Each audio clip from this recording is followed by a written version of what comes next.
ପାରହଟା ଗାଁର ଜଣେ ବୁଢ଼ୀ ମାଟିଏ। ସେ ମହାପ୍ରଭୁ ଜଗନ୍ନାଥଙ୍କୁ ପ୍ରାଣ ଭରି ଭଲ ପାଆନ୍ତି। ସବୁବେଳେ ପ୍ରଭୁଙ୍କ ଭଜନ କୀର୍ତ୍ତନ କରନ୍ତି। ଆଉ ଟିକିଏ ସମୟ ପାଇଲେ ମହାପ୍ରଭୁଙ୍କ ସେବାରେ ଲାଗି ପଡ଼ନ୍ତି।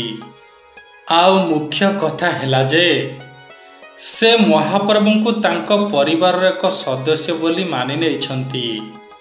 ସେଥିପାଇଁ ସେ ନିଜର ପ୍ରିୟ ବନ୍ଧୁକୁ ଦର୍ଶନ କରିବା ପାଇଁ ସପ୍ତାହକୁ ଥରେ କିମ୍ବା 2 ଥର ପୁରୀ ଚାଲି ଯାଆନ୍ତି। ଯଦି ବି କୌଣସି କାରଣରୁ ସେ ମହାପ୍ରଭୁଙ୍କୁ ଦର୍ଶନ ନ କରିପାରନ୍ତି, ତାଙ୍କ ମନ ଖାଲି ଗୋଳେଇ ଘାଣ୍ଟି ହୁଏ।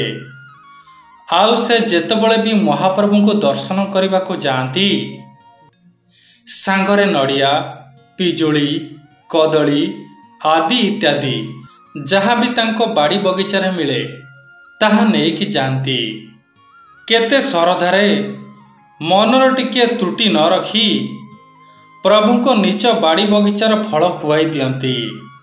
ଆଉ ମନ୍ଦିରରେ ପହଞ୍ଚିଲା ପରେ ସେସବୁକୁ ମନ୍ଦିର ଭଣ୍ଡାର ପୂଜାରୀ ରାମଚନ୍ଦ୍ର କୋଠାରୀକୁ ଦେଇ ଦିଅନ୍ତି। ତାପରେ ବୁଢ଼ୀ ମାଟି ମହାପ୍ରଭୁଙ୍କୁ ଦର୍ଶନ କରି ଖୁସିରେ ଖୁସିରେ ଘରକୁ ଫେରି ଆସନ୍ତି।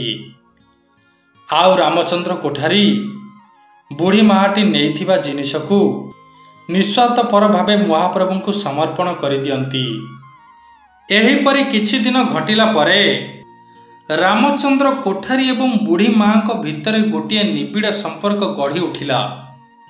ତାପରେ ଦିନକର କଥା, ଦିନେ ବୁଢ଼ୀ ମା ରାମଚନ୍ଦ୍ର କୋଠାରୀଙ୍କୁ କହିଲେ, ସାନ୍ତେ, ଆମ ଗାଈ ପ୍ରଥମ ଥର ପାଇଁ ଛୁଆ ଜନ୍ମ କରିଛି। ଆଉ ମୋର ଇଚ୍ଛା ଅଛି ଯେ ଆମ ଗାଈର ପ୍ରଥମ ଦହିରେ ହିଁ ଜଗନ୍ନାଥ ଗାଧୋଇବେ। ଏସବୁ ଶୁଣି ରାମଚନ୍ଦ୍ର କୋଠାରୀ କହିଲେ, ହଉ ଠିକ୍ ଅଛି, ମହାପ୍ରଭୁ ତ ନିଇତି ଦହି କ୍ଷୀର ଅଁଳାରେ ଗାଧୋଇଥାନ୍ତି। ତୁ ସକାଳ 8ଟାରୁ ଦହି ଆଣି ଶ୍ରୀମନ୍ଦିରରେ ପହଞ୍ଚିଯିବୁ। କାହିଁକିନା ତାଙ୍କ ଦହିରେ ବିଶ୍ୱ ବ୍ରହ୍ମାଣ୍ଡର ମଉଡ଼ମଣି ସ୍ନାନ କରିବେ। ଏହାଠାରୁ ଆଉ ବଡ଼ କଥା କ'ଣ ଅଛି କହିଲେ? ଏହା ଶୁଣି ବୁଢ଼ୀ ମାଙ୍କ ଖୁସି କହିଲେ ନ ସରେ। ତାପରେ ବୁଢ଼ୀ ମା ବହୁ ଶ୍ରଦ୍ଧାରେ ଦହି ପ୍ରସ୍ତୁତ କଲେ। ଆଉ ରାତି ସାରା ବୁଢ଼ୀ ମା ଆଖିରେ ନିଦ ନାହିଁ। କାଳେ ନିଦ ଲାଗିଗଲେ ସକାଳେ ନ ଉଠି ପାରିବେ। ଯଦି ନ ଉଠି ପାରିବେ ତେବେ ବସ୍ଟି ମିସ୍ ହୋଇଯିବ। ଏମିତି ଭାବି ଭାବି ବୁଢ଼ୀ ମାଟିର ରାତି ପାହିଗଲା। ତାପରେ ବୁଢ଼ୀ ମାଟି ଗାଧୁଆ ପାଧୁଆ ସାରି ବଡ଼ ଶ୍ରଦ୍ଧାରେ ଦହି ହାଣ୍ଡିକୁ ଧରି ସକାଳ ବସ୍ରେ ପୁରୀ ଅଭିମୁଖେ ବାହାରି ପଡ଼ିଲେ। କିନ୍ତୁ ରାସ୍ତାରେ ଘଟିଗଲା ବହୁତ ବଡ଼ ଅଘଟଣ। ବସ୍ଟି ଚନ୍ଦନପୁର ପାଖାପାଖି ହୋଇଥାଏ। ସେହି ସମୟରେ ବସ୍ ଚକଟି ପମ୍ପଚର ହୋଇଗଲା। ତାପରେ ବସ୍ ଡ୍ରାଇଭରଟି ପମ୍ପଚର ମାରି ସାରିଲା ବେଳକୁ ସମୟ ଆସି 10ଟା ବାଜି ଯାଇଥିଲା।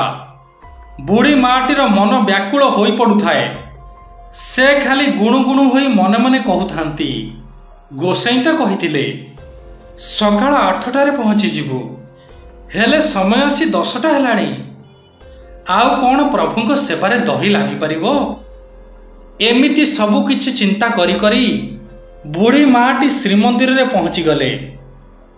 ତାପରେ 22 ପାହାଚ ଉପରେ ରାମଚନ୍ଦ୍ର କୋଠାରୀଙ୍କୁ ଭେଟି କହିବାକୁ ଲାଗିଲେ, ସାନ୍ତେ, ମୁଁ ଦହି ଆଣିଥିଲି ମହାପ୍ରଭୁଙ୍କ ସ୍ନାନ ପାଇଁ, ହେଲେ ବହୁତ ବିଳମ୍ବ ହୋଇଗଲାଣି। ଆଉ କ'ଣ ମହାପ୍ରଭୁ ଗାଧୋଇବା ପାଇଁ ବାକି ଥିବ?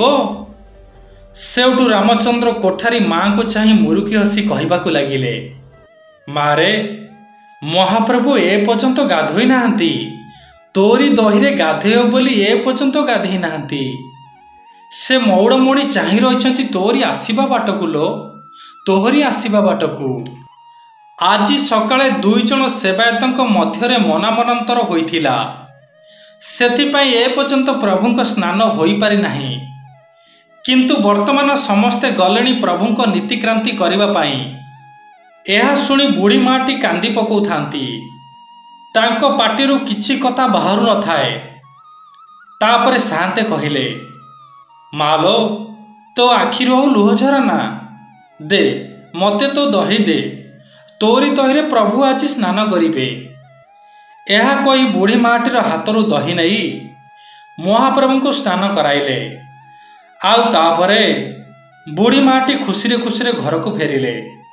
ଆଉ ମନେ ମନେ କହି କହି ଫେରୁଥାନ୍ତି, ପ୍ରଭୁ ତୋ ଲୀଳା ତତେ ହିଁ ଜଣା।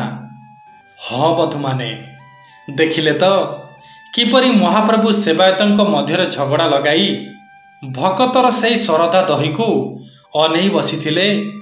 ବନ୍ଧୁମାନେ, ସେବାୟତଙ୍କ ମଧ୍ୟରେ ଝଗଡ଼ା ଲଗାଇ ନୀତିକ୍ରାନ୍ତି ବନ୍ଦ କରିବା ଥିଲା ପ୍ରଭୁଙ୍କ ଏକ ବାହାନା। କିନ୍ତୁ ମୁଖ୍ୟ କଥା ହେଉଛି ବୁଢ଼ୀ ମା ଯେଉଁ ଦହି ଆଣିକି ଆସୁଥିଲେ ତାହା ଆସିବାରେ ବିଳମ୍ବ ହେଉଥିଲା। ସେଥିପାଇଁ ସ୍ୱୟଂ ଏମିତି ଲୀଳା ଲଗାଇଦେଲେ। ହଁ ବନ୍ଧୁମାନେ, ସେ ଲୀଳାମୟଙ୍କ ଲୀଳାକୁ କିଏ ବା ବୁଝିପାରିବ? ଯିଏ ମନରୁ ଟିକିଏ ଭକ୍ତି, ହୃଦୟରୁ ଟିକିଏ ଭଲ ପାଇବା, ନିଃସ୍ୱାର୍ଥପର ଭାବେ ପ୍ରଭୁଙ୍କୁ ଅଜାଡ଼ି ଦେବେ, ତାଙ୍କୁ ହିଁ ମହାପ୍ରଭୁ ଚମତ୍କାର ଦେଖାଇବେ। ହଁ ବନ୍ଧୁମାନେ, ବୁଢ଼ୀ ମାର ସତ କାହାଣୀ ଯଦି ସତରେ ଆପଣମାନଙ୍କୁ ଭଲ ଲାଗିଛି ତେବେ ଭିଡ଼ିଓକୁ ଗୋଟିଏ ଲାଇକ୍ କରି ଚ୍ୟାନେଲକୁ ସବସ୍କ୍ରାଇବ୍ କରିଦିଅନ୍ତୁ। ଆଉ ସର୍ବଶେଷରେ ମହାପ୍ରଭୁଙ୍କୁ ହୃଦୟରୁ ଭଲ ପାଉଥିଲେ କମେଣ୍ଟରେ ଲେଖିବାକୁ ଜମାରୁ ବି ଭୁଲିବେନି। ଜୟ ଜଗନ୍ନାଥ, ଜୟ ଜଗନ୍ନାଥ, ଜୟ ଜୟ ଜଗନ୍ନାଥ।